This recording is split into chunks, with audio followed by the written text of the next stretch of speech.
성경 말씀 함께 보겠습니다. 우리 신약성경 사도행전 8장 26절부터 40절까지 말씀입니다.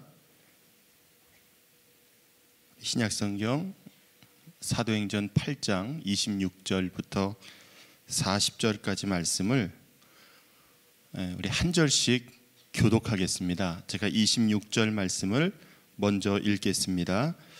주의 사자가 빌립에게 말하여 이르되 일어나서 남쪽으로 향하여 예루살렘에서 가사로 내려가는 길까지 가라 하니 그 길은 광야라.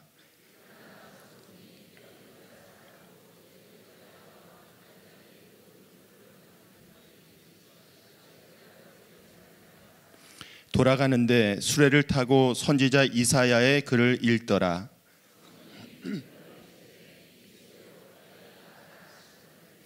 빌립이 달려가서 선지자 이사야의 글 읽는 것을 듣고 말하되 읽는 것을 깨닫느냐?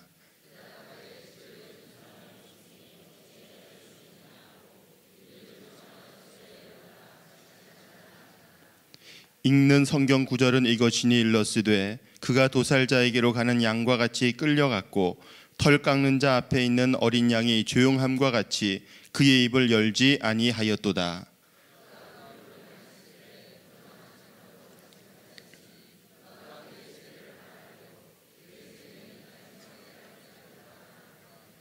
그 내시가 빌립에게 말하되 청컨대 내가 묻노니 선지자가 이 말한 것이 누구를 가리킴이냐? 자기를 가리킴이냐? 타인을 가리킴이냐?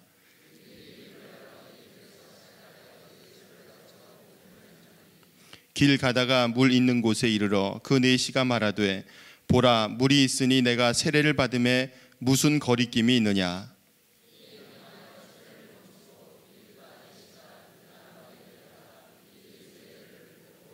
둘이 물에서 올라올새 주의 영이 빌립을 이끌어 간지라. 내시는 기쁘게 길을 가므로 그를 다시 보지 못하니라.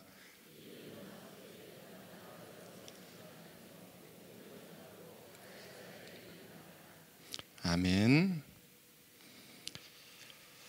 1925년에 노벨 문학상을 탔던 아일랜드 출신의 조지 버나드 쇼라고 하는 문학가가 있습니다. 이 사람이 세상을 떠나면서 임종을 앞두고 한 말을 남겼는데 그 말이 그의 무덤 묘비에 쓰여졌다고 합니다. 그 말의 내용은 우물쭈물하다가 내가 이럴 줄 알았다 라고 하는 내용이었습니다. 여러분 어떤 느낌으로 다가오시나요? 우리의 세상을 살면서 해야 할 일들, 결정해야 될 것들이 많이 있는데 그 시기를 놓치면 우물쭈물하다가 결국은 시기를 놓쳐서 후회하는 순간들이 많이 있다라고 하는 의미죠. 여러분 우리는 많은 상황에서 고민을 하고 생각을 하고 어떻게 결정을 내려야 할지 마음 가운데 이제 번민을 합니다. 내가 이때 어떻게 결정을 내려야 내 인생이 성공하는 인생이 될 수 있을까? 내가 어떻게 결단을 내려야 내 인생이 의미 있는 인생이 될 수 있을까? 여러분 고민을 해보시죠? 안 하시는군요. 네. 거인을 깨워라라고 하는 책의 저자 앤서니 라빈스라고 하는 사람이 이렇게 이야기를 했습니다. 진정한 결단은 새로운 행동을 했을 경우에만 평가될 수 있고 행동이 뒤따르지 않는다면 진정으로 결단을 내린 것이 아니다. 여러분 결단은요 행동이 따라야 됩니다. 그냥 마음속으로 결단하고 결정을 했는데 행동으로 옮기지 않으면 여러분 그것은 그 삶을 변화시킬 수가 없습니다. 내가 오늘 저녁에 금야 심요 기도회를 꼭 나가야지 생각은 했어요. 결정을 했거든요. 행동에 옮기지 않으면 여러분 그것은 진정한 결단이라고 이야기할 수가 없습니다. 여러분 2014년을 이제 마무리해야 될 때가 왔습니다. 오늘이 12월 19일이니까 이제 12월 앞에 2015년이 우리를 기다리고 있습니다. 여러분 기쁘시죠? 여러분 나이 한 살씩 이제 더 드실 수도 있습니다. 여러분 지난 한 해를 돌아보면서 350여일을 살아가는 동안 내가 내 삶을 돌아보면 내가 어떠한 모습이었을까? 정말 수많은 선택의 순간 내가 어떤 선택을 하고 살고 그 선택이 내 삶을 어떻게 변화시켰을까? 여러분 한번 곰곰이 돌아보실 수 있기를 바랍니다. 저는 여러분 2014년이 여러분 선택의 순간에 가장 소중하고 가장 중요한 것을 붙잡고 그래서 주님 안에서 귀한 복을 누리시는 여러분들의 삶이 되시기를 축원합니다. 여러분 오늘 우리가 말씀을 함께 읽었는데 사도행전 8장의 말씀을 함께 읽었죠. 여러분 인생에서 정말 가장 중요한 것이 무엇인가를 찾기를 원했던 한 사람을 우리는 만날 수가 있습니다. 그 사람은 바로 에티오피아의 네시였습니다. 여러분 혹시 에티오피아를 다녀오신 분들이 계실지 모르겠는데 저는 아직 못 가봤습니다. 여러분 에티오피아는 넓이가 그 나라의 넓이가 우리나라의 5배 정도 되는 넓이랍니다. 그리고 그 땅에 사는 인구는 9,600만 명 정도 살고 있는 땅이라고 해요. 그래서 세계에서 13번째로 인구가 많은 나라랍니다. 특히 에티오피아는 아프리카 중에서도 기독교 문명이 일찍이 전래된 기독교 전통을 가지고 있는 나라이기도 합니다. 여러분 에티오피아는 좀 특별한 점이 있는데 선교사들이 복음을 전하기 위해서 그 땅에 발을 들여 놓았을 때 이미 그곳에는 기독교가 전하여져 있었습니다. 정통 기독교와도 다르고 애굽의 이집트의 곱틱 교회와도 다른 그들만의 특유의 기독교를 가지고 있었습니다. 그래서 그것을 에티오피아 정교회라고 그렇게 부릅니다. 지금도 모든 인구의 한 5% 정도가 기독교 신자고요. 인구의 절반 정도가 이 에티오피아 정교회 신자들로 구성이 되어 있습니다. 이렇게 에티오피아는 전통적인 정교회 나라로 2세기부터 시작되어서 지난 마지막 황제가 암살당하기 전까지 이 에티오피아 정교회가 이 나라의 국교였습니다. 무엇보다도 에티오피아의 독특함은 바로 기독교의 3,000년의 역사였습니다. 여러분 우리나라의 기독교가 전래된 지 얼마나 된지 아십니까? 카톨릭으로 해도 몇백 년이 되지 않습니다. 우리 개신교가 들어온 것도 100여 년 정도 되죠.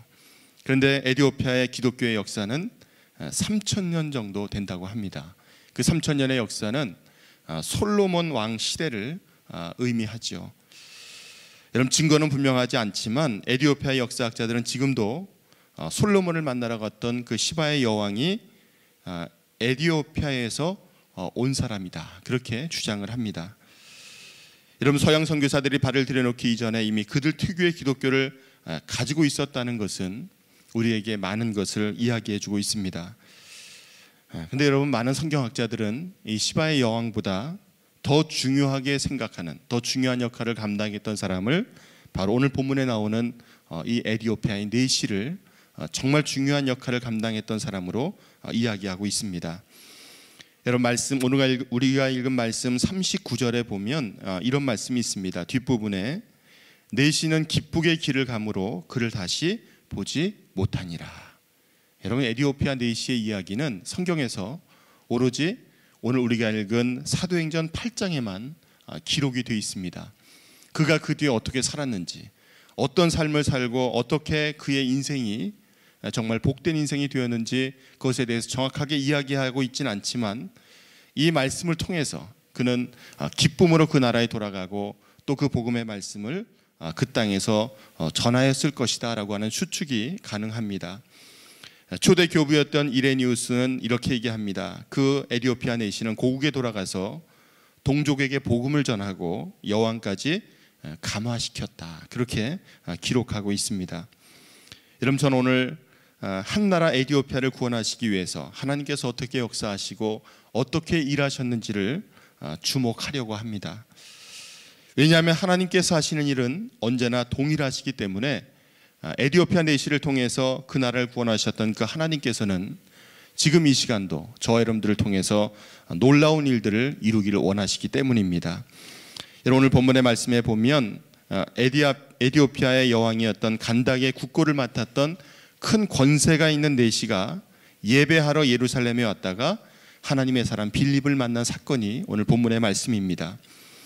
여러분 한번 생각을 해보십시오. 에티오피아의 네시가 예루살렘 성전까지 왔다.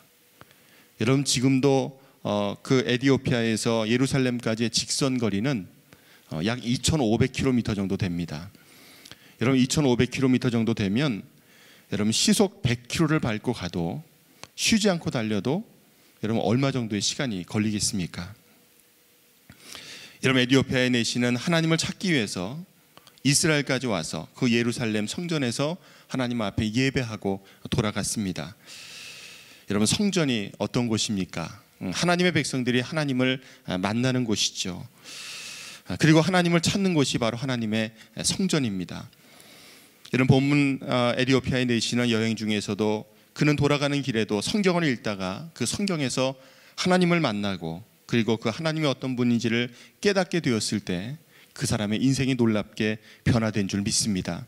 그럼 저는 이 시간 우리들이 하나님을 간절히 찾는 그러한 삶을 살아가시기를 축원합니다. 여러분 내가 하나님의 성전에 하나님의 전에 나오는 것이 그저 의무감에서 나오는 것이 아니라 내가 정말 주님을 만나야 되겠고 주님의 음성을 들어야 되겠다라고 하는 그러한 결단과 결심이 있는 여러분들의 삶이 되시기를 축복합니다. 만일 우리들 마음 가운데 간절한 소원이 없다면 여러분 우리는 변화된 삶을 살아갈 수도 없고 주님을 만나는 체험도 할 수가 없습니다. 26절 말씀에 보면 이런 말씀이 있죠. 주의 사자가 빌립더러 일러 가로되 일어나서 남으로 향하여 예루살렘에서 가사로 내려가는 길까지 가라 하니 그 길은 광야라. 여러분 하나님께서는요 하나님을 만나기를 원하는 그 사람을 지켜보고 계셨습니다. 여러분 한번 가만히 생각해 보면 하나님께서 어떤 분이십니까? 우리가 하나님을 만나기를 원하면 우리를 만나주시는 분이시고 간절히 찾으면 우리의 마음의 소원들을 이루시는 분이 바로 하나님이신 줄 믿습니다. 여러분 오늘 에티오피아 내시가 그 먼 길을 하나님을 만나고자 하는 그 마음으로 찾아오게 되었을 때 하나님께서는 그 영혼을 이제 만나주시고 또 하나님께서 어떤 분이신지를 깨닫게 하신 줄 믿습니다. 나를 보고 계신 하나님, 나의 형편을 잘 알고 계시는 그 전지전능하신 하나님께서 나를 만나주시고 또 나에게 은혜를 허락하여 주시는 줄 믿습니다. 여러분 이사야서 41장 17절 말씀에 보면 이런 말씀이 있습니다. 가련하고 가난한 자가 물을 구하되 물이 없어서 갈증으로 그들의 혀가 마를 때에 나 여호와가 그들에게 응답하겠고 나 이스라엘의 하나님이 그들을 버리지 아니할 것이라. 여러분 한번 스스로 생각을 해보십시오.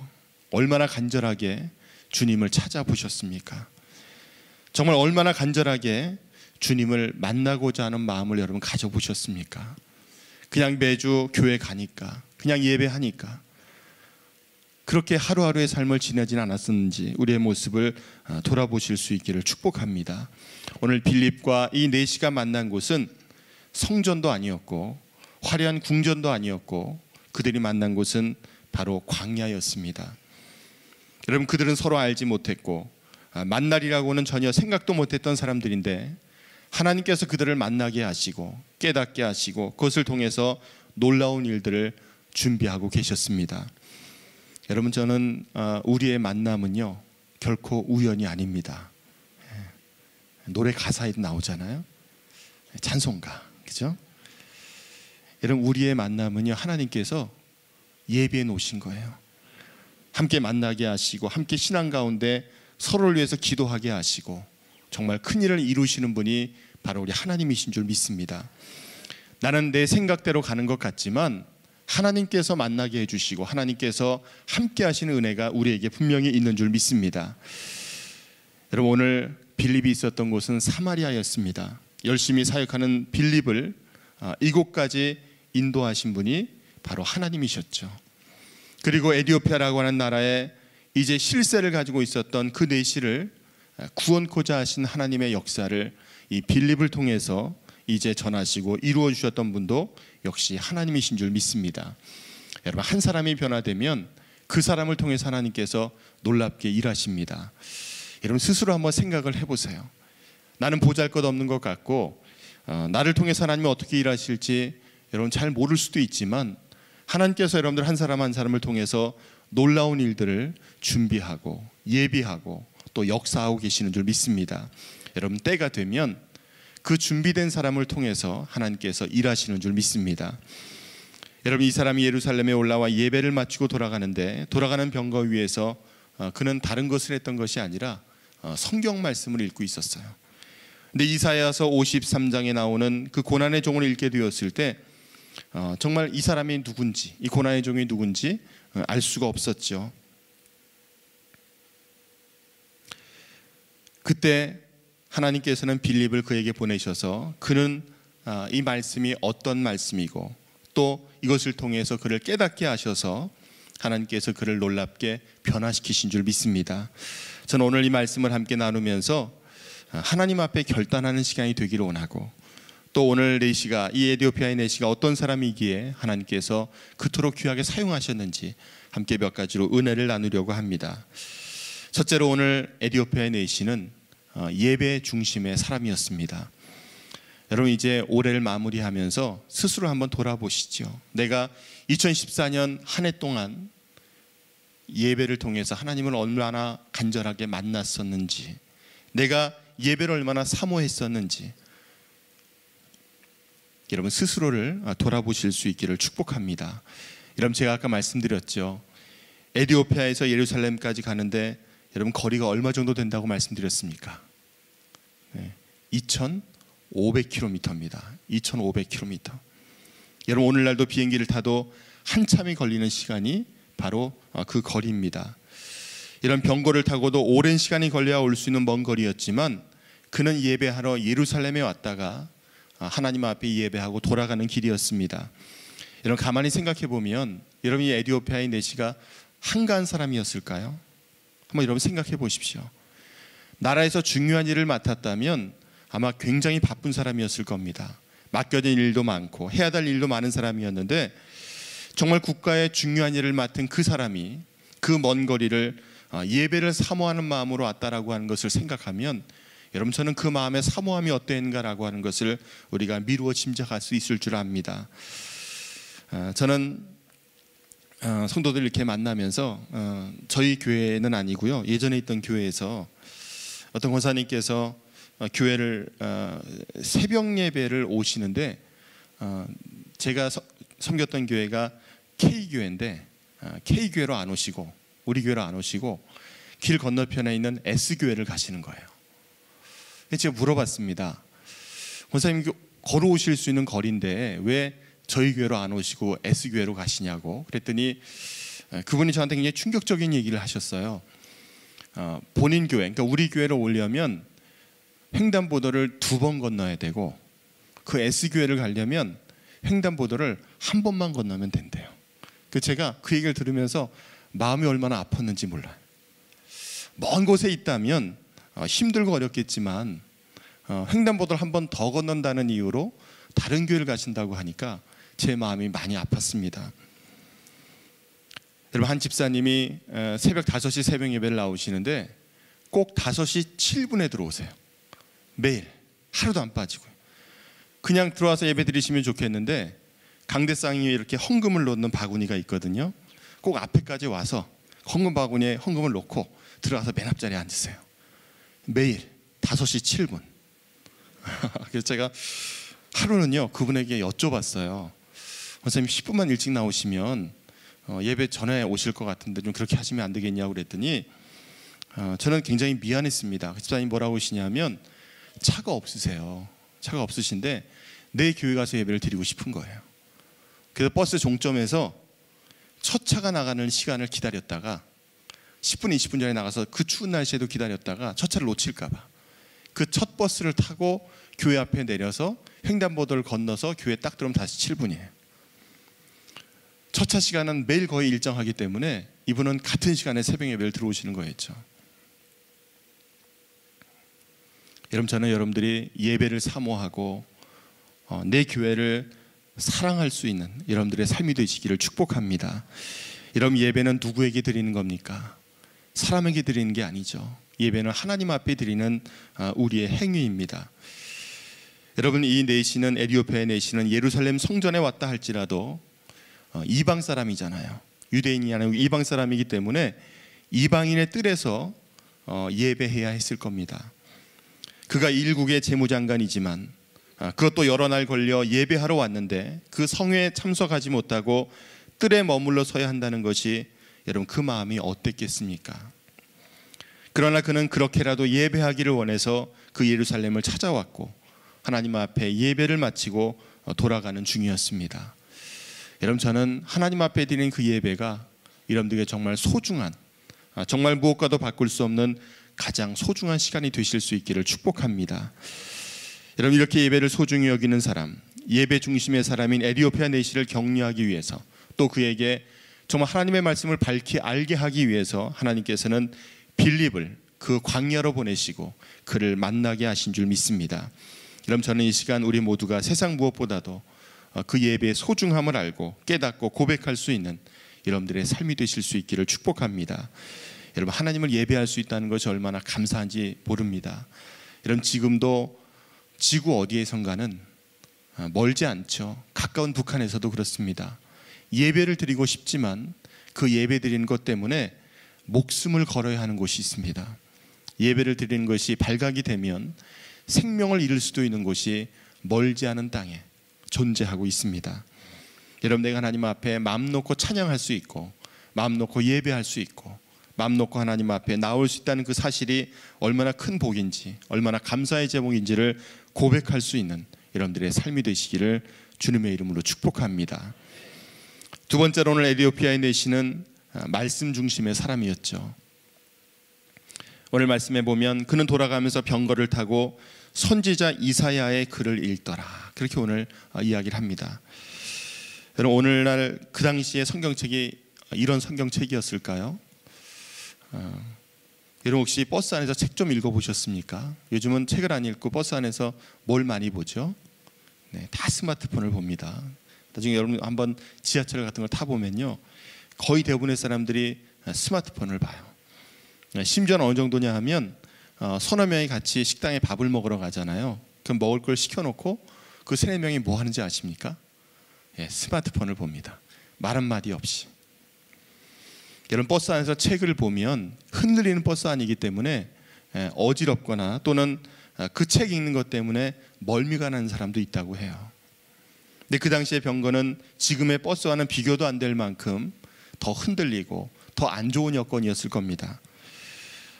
바퀴가 지금처럼 고무 타이어도 아니었을 거고 의자가 푹신하지도 않았을 거고 그 병거가 달렸던 길은 아스팔트가 깔린 길이 아니라 울퉁불퉁한 그러한 길이었을지도 모릅니다. 먼지가 휘날리는 그러한 길이었는데 그 가운데서도 그는 하나님의 말씀을 읽는 것에 열중하고 있었습니다. 여러분, 책이 이해가 되고 재밌어도 읽기 힘든 게 책인데 오늘 이 에디오피아의 내시는 그 성경을 읽으면서도 그 뜻을 잘 알지 못했음에도 불구하고 그 말씀을 읽으려고 노력을 했지요.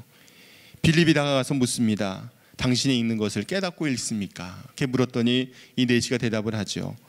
나를 지도하는 사람이 없는데 내가 어찌 깨달을 수 있겠습니까? 여러분, 잘 알지 못하는 말씀이었지만 그는 하나님의 말씀이기에 그 말씀을 읽으려고 했습니다. 여러분, 불편한 그 병거 위에서, 그 흔들리는 병거 위에서 하나님의 말씀을 읽었던 이 에디오피아의 내시의 모습을 보면서 여러분, 어떤 분들이 그러시더라고요. 성경이 어려우니까 성경을 읽으면 잠이 온대요. 그래서 밤에 잠이 오지 않으면 성경을 읽는 분도 계십니다. 여러분, 말씀을 사모하고 그 말씀을 읽으려고 하고 이 말씀이 어떤 뜻인지 깨달으려고 했던 오늘 에디오피아 내시의 모습을 보면서 여러분, 우리의 모습을 돌아볼 수 있기를 바랍니다. 내가 바빠서 못 읽습니다. 막상 읽으려고 해도 재미도 없고 내가 그 뜻을 다 알지 못하니까 제가 읽지를 못합니다. 그렇게 말씀하시는 분이 있죠. 여러분, 여기 에디오피아의 내시는 그 불편하고 편하지 않은 그 환경 가운데서도 하나님의 말씀을 읽고 깨달으려고 노력하고 있습니다. 그 내용이 잘 이해되지 않았지만 포기하지 않고 끝까지 그 말씀을 집중했을 때 하나님께서 사람을 보내주시고 그 말씀을 깨닫게 하신 줄 믿습니다. 여러분, 에디오피아의 내시가 말씀 중심의 삶을 살았을 때 하나님께서는 그를 통해서 또 빌립을 통해서 놀라운 일들을 예비하고 계셨고 또 그의 마음을 열어서 예수님을 영접할 수 있게 하셨습니다. 여러분, 하나님의 말씀을 가까이 할 수 있음에 감사할 수 있는 여러분들 되시기를 축복합니다. 오늘날 성도들 가운데서는 후탁교인들이 있으시죠. 후탁교인. 네. 뭔지 아십니까? 주일날 교회 올 때 성경책을 찾아요. 근데 성경책을 일주일 내내 한 번도 안 건드렸기 때문에 성경 위에 먼지가 이렇게 뽀얗게 앉습니다. 그럼 어떻게 해야 되죠? 네, 후 이렇게 붑니다. 먼지가 날아가게. 근데 후 부는 거 가지고 먼지가 안 날아가요. 그 다음에 어떻게 됩니까? 네, 손으로 이렇게 털죠. 이렇게 탁 털기 때문에 후탁교인입니다. 여러분, 제가 신방을 갔을 때 가장 난감할 때가 언제냐 하면요, 차라리 성경 말씀을 찾지 못했을 때는 괜찮은데 성경이 어디에 있는지를 찾지 못할 때, 그거 굉장히 난감합니다. 성경이 어디 있지? 뭐 이렇게 하시면서 차 안에 있나? 뭐 이렇게 얘기를 하세요. 결국은 제 성경책을 이렇게 빌려드려야 되는, 같이 보든지 이렇게 해야죠. 그럼 제가 어렸을 때 저희 이모가 독일에서 간호사로 계셨어요. 서독에서. 그래서 저희는 그 이모를 독일 이모라고 불렀습니다. 근데 그 이모가 저희 집에 오실 때 선물을 사가지고 오셨어요. 그게 뭐냐 하면 이렇게 두꺼운 영어 사전이었습니다. 제가 그때 7살 때인가 된 것 같아요. 근데 저한테 뭐라고 하면서 주셨냐 하면 그 사전을 머리에 이렇게 베고 자면 영어 단어가 다 외워진대요. 저는 그때 7살이니까 믿었습니다. 믿어서 이걸 이렇게 베고 잤어요, 정말로. 근데 영어가 외워졌겠습니까? 안 외워졌겠습니까? 네, 여기 계신 분 중에는 외워졌을 거라고 생각하시는 분도 계신 것 같아요. 근데 안 외워지더라고요. 이건 무슨 뜻입니까? 사전을 가까이 하라는 얘기죠. 그럼 저는 하나님의 말씀을 여러분들이 가까이 하실 수 있기를 축원합니다. 이런 그 말씀을 가까이 하고 그 말씀을 읽고 그 말씀을 외우고, 여러분 언제 힘이 되는지 아십니까? 내가 고난과 고통 가운데 어찌할 바를 알지 못할 때 하나님께서 여러분들이 읽고 외웠던 그 말씀을 생각나게 하셔서 여러분 그 어려운 환경 가운데 여러분들을 건져주시고 여러분들을 지켜주실 줄 믿습니다. 여러분, 성경을 베고 자며 외워지는 게 아니고요, 가까이 하셔야 돼요. 여러분, 성경이 현재 어디에 위치하고 있는지를 여러분 알고 계셔야 됩니다. 여러분, 오늘 하나님의 말씀을 사모했던 이 에디오피아 내시를 통해서 하나님께서 놀라운 일들 행하신 것처럼 여러분 한 사람 한 사람을 통해서 하나님께서 놀라운 일들 행하실 줄 믿습니다. 세 번째로 오늘 에디오피아의 내시는 결단성이 있는 믿음의 사람이었습니다. 길을 가다가 물이 있는 것을 보았을 때 그가 세례를 청하죠. 보라, 물이 있으니 내가 세례를 받음에 무슨 거리낌이 있겠느냐. 이런 내시가 세례를 요청했을 때 빌립은 즉시 물에 내려가서 그에게 세례를 베풀었습니다. 그리고 오늘 내시의 성향 가운데 특별히 중요한 게 뭐냐 하면 자기가 은혜 받을 만한 때가 되고 내가 이것을 해야 된다라고 생각됐을 때 결단할 수 있는 사람이었다는 겁니다. 나중으로 미루는 사람이 아니고요, 나중에 할 수 있다라고 생각되는 사람이 아니고 지금 해야 된다라고 하는 그런 마음을 가지게 되었을 때 그는 복음을 받아들이고 주님의 제자가 되었습니다. 제가 초등학교 2학년 때 친구를 따라 교회를 갔는데, 제가 교회를 안 다녔죠. 교회를 친구 따라 갔는데 그 교회에서 어떤 숙제를 내줬냐 하면 10계명을 다 외워오면 상품을 주기로 했어요. 근데 그냥 외워오면 안 되고 앞에 나와서 그걸 다 암송을 해야 되는 겁니다. 여러분, 9살짜리가 성경 그 10계명을 외운다는 게 쉽죠? 네, 여러분들 다 쉬우시죠? 근데 저는 어떤 마음이 들었는지 교회도 안 다니는 아이였는데 그 10계명을 다 외웠어요. 별로 이렇게 신기하지 않으신가 봐요. 네. 다 외웠는데 그날 교회에 가서 다 외운 사람 했는데 아무도 손을 안 드는 거예요. 제가 용감하게 손을 들고 나가려고 했는데 용기가 안 생겨가지고요, 손을 정말 10번도 더 올렸다 내렸다 이렇게 올라갔다 내렸다 하면서 결국에는 못 나갔습니다. 근데 그게 지금 수십 년이 지났는데도 아직도 마음에 상처로 남아 있어요. 그때 내가 다 외웠는데 손을 들고 나갔어야 되는데.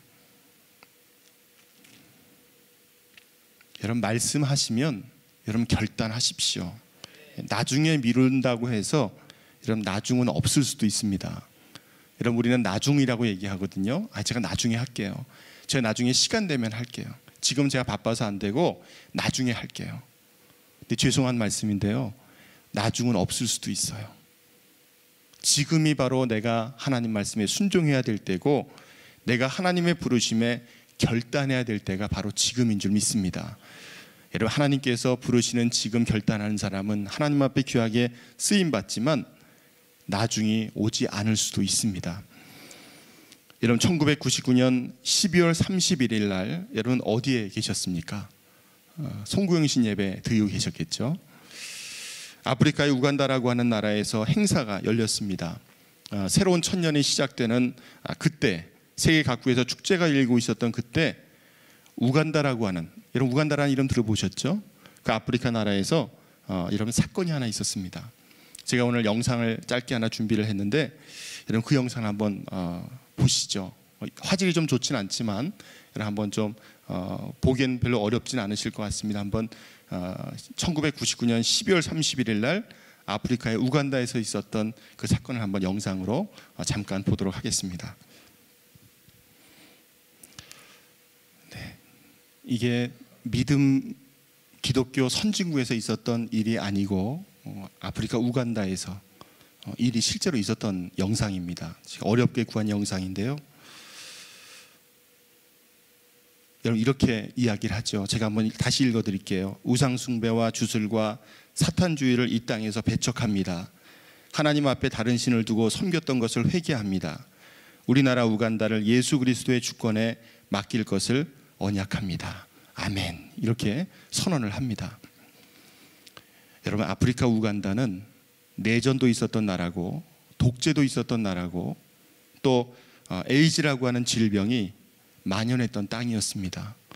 어느 정도 에이즈가 많냐 하면 그냥 부모가 에이즈 보균자이기 때문에 아이가 태어나면 그 아이도 에이즈에 걸려서 태어납니다.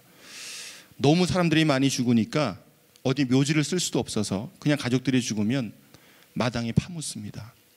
그 땅이 우간다였습니다. 근데 참 놀라운 일들이 일어나요. 하나님 앞에 나라를 봉헌하고 또 기도 운동이 일어나고 하나님 앞에 예배하는 운동이 일어나게 됐을 때 여러분 누군가 결단한 거죠. 그때 어떤 역사가 일어나냐 하면 처음으로 에이즈에 걸린 환자가 줄어들기 시작합니다. 질병이 낫기 시작해요. 그들은 그렇게 고백합니다. 하나님이 하셨습니다. 사람이 할 수 없는 일이죠. 여러분, 하나님께서는 에티오피아라고 하는 나라를 위해서 사람을 찾으셨습니다. 누군가를 쓰기를 원하셨어요. 그 사람이 바로 에티오피아의 넷이었습니다. 전도자 빌립과 전혀 엉뚱한 장소 광야에서 만나게 하셨습니다. 빌립은 그에게 복음을 전했고 넷이는 그 복음의 말씀을 듣고 예수 그리스도를 영접하고 세례를 받고 그리고 기쁨으로 본국에 돌아가서 선교사의 사역을 감당을 했습니다. 많은 시간이 지난 후에 하나님께 준비한 그 한 사람을 통해서 정말 그 나라의 놀라운 역사가 일어난 줄 믿습니다. 여러분 주변에 믿는 사람들 많죠. 이 땅에 기독교인이 많다고 합니다. 그렇지만 하나님께서는 여전히 사람을 찾고 계십니다. 마음에 준비된 사람, 하나님 앞에 쓰임받기를 원하는 사람, 나에게 유익이 되지 않아도 하나님 앞에 쓰임받는 것을 기쁘게 여길 수 있는 사람, 여러분 그 사람을 찾고 계시죠. 그리고 그를 통해서 하나님께서 놀라운 일들을 이루기를 원하십니다.